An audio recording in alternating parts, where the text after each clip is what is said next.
ಸ್ನೇಹಿತರ welcome back to Mahi updates YouTube channel. ನಾನು ನಿಮ್ಮ ಮಹಿಗೌಡ ಮಾತಾಡ್ತಿರೋದು. ಇವತ್ತಿನ ಈ ವಿಡಿಯೋದಲ್ಲಿ BPL ರೇಷನ್ ಕಾರ್ಡ್ ಬಳಕೆದಾರರಿಗೆ ಒಂದು ಇಂಪಾರ್ಟೆಂಟ್ ಅಪ್ಡೇಟನ್ನು ಕೊಡ್ತೀನಿ. ಪ್ರತಿಯೊಬ್ಬರೂ ಸಹ ಇದೇ ತಿಂಗಳು 31ನೇ ತಾರೀಕು ಒಳಗಡೆ ಒಂದು ಕೆಲಸವನ್ನು ಕಡ್ಡಾಯವಾಗಿ ಮಾಡಬೇಕು. ಆ್ಯಂಡ್ ಹಾಗೇನೂ ಸಹ ನೀವೊಂದು ತಪ್ಪನ್ನು ಮಾಡಿರಬಾರ್ದು ಆಗಿರುತ್ತೆ. ಎರಡರ ಬಗ್ಗೆಯೂ ಸಹ ಸಂಪೂರ್ಣವಾದ ಅಪ್ಡೇಟನ್ನು ಕೊಡ್ತೀನಿ. BPL ರೇಷನ್ ಕಾರ್ಡ್ ಬಳಕೆದಾರರಿಗೆ ಇವತ್ತಿನ ಈ ವಿಡಿಯೋ ತುಂಬ ಹೆಲ್ಪ್ಫುಲ್ ಆಗಿರುತ್ತೆ. ವಿಡಿಯೋನ ಕಂಪ್ಲೀಟಾಗಿ ವಾಚ್ ಮಾಡಿ. ಆ್ಯಂಡ್ ಹಾಗೇನೂ ಚಾನಲ್ಗೆ ಲೈಕನ್ನು ಮಾಡಿ ಮರೀದೆ ಸಬ್ಸ್ಕ್ರೈಬನ್ನು ಮಾಡ್ಕೊಳ್ಳಿ. ಆ್ಯಂಡ್ ಈಗಾಗಲೇ ಯಾರೆಲ್ಲ ಲೈಕ್ ಮಾಡಿ ಸಬ್ಸ್ಕ್ರೈಬ್ ಮಾಡಿ ಸಪೋರ್ಟ್ ಮಾಡ್ತಿದ್ದೀರಾ ಎಲ್ಲರಿಗೂ ನನ್ನ ಒಂದು ಹೃದಯಪೂರ್ವಕ ಧನ್ಯವಾದಗಳು.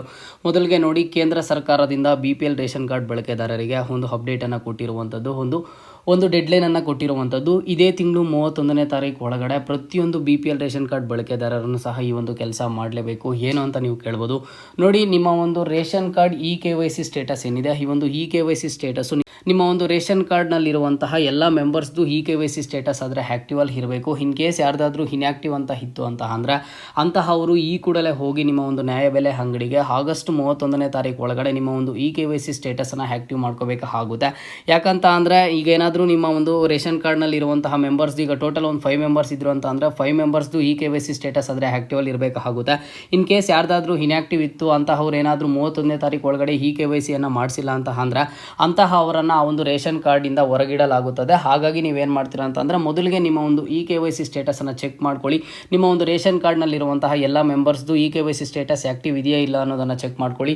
ಯಾವ ರೀತಿ ಚೆಕ್ ಮಾಡಬೇಕು ಏನು ಅಂತ ನಿಮಗೆ ಗೊತ್ತಿಲ್ಲ ಅಂತ ಅಂದರೆ ಇವತ್ತಿನ ಈ ವಿಡಿಯೋ ಕಮೆಂಟ್ ಬಾಕ್ಸಲ್ಲಿ ಆ್ಯಂಡ್ ಹಾಗೇನೂ ಸಹ ಡಿಸ್ಕ್ರಿಪ್ಷನ್ ಬಾಕ್ಸಲ್ಲಿ ವಿಡಿಯೋನ ಕೊಟ್ಟಿರ್ತೀನಿ.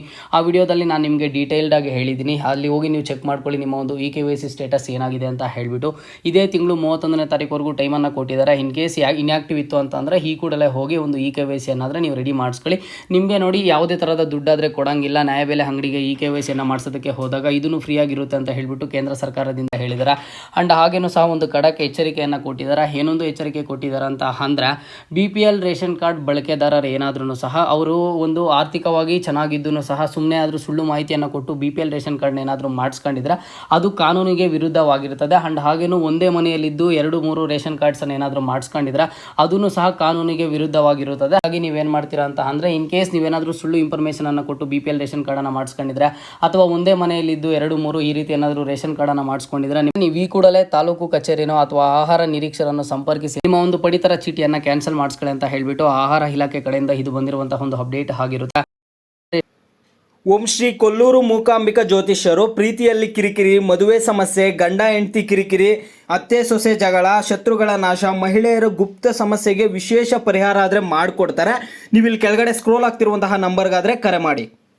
ನಿಮ್ಮ ಹತ್ರ BPL ರೇಷನ್ ಕಾರ್ಡ್ ಇದ್ರೆ ಫಸ್ಟ್ ನೀವು ಎರಡನ್ನ ಚೆಕ್ ಮಾಡ್ಕೊಳ್ಳಿ. ನಿಮ್ಮ ಒಂದು KYC ಸ್ಟೇಟಸ್ ಎಲ್ಲ ಆಕ್ಟಿವ್ ಅಲ್ಲಿ ಇದೆಯಾ ಇಲ್ವಾ ಅನ್ನೋದನ್ನ ಚೆಕ್ ಮಾಡ್ಕೊಳ್ಳಿ. ನಿಮ್ಮ ಒಂದು ಆ ಒಂದು ರೇಷನ್ ಕಾರ್ಡ್ ನಲ್ಲಿ ಇರುವಂತಹ ಎಲ್ಲ ಮೆಂಬರ್ಸ್ದು ಇನ್ ಕೇಸ್ ಇನ್ಆಕ್ಟಿವ್ ಅಲ್ಲಿ ಇತ್ತು ಅಂತ ಅಂದ್ರೆ ಹೋಗಿ KYC ಸ್ಟೇಟಸ್ ಅನ್ನ ಆಕ್ಟಿವ್ ಮಾಡಿಸ್ಕೊಳ್ಳಿ ನಿಮ್ಮ ಒಂದು ನ್ಯಾಯಬೆಲೆ ಅಂಗಡಿಗೆ.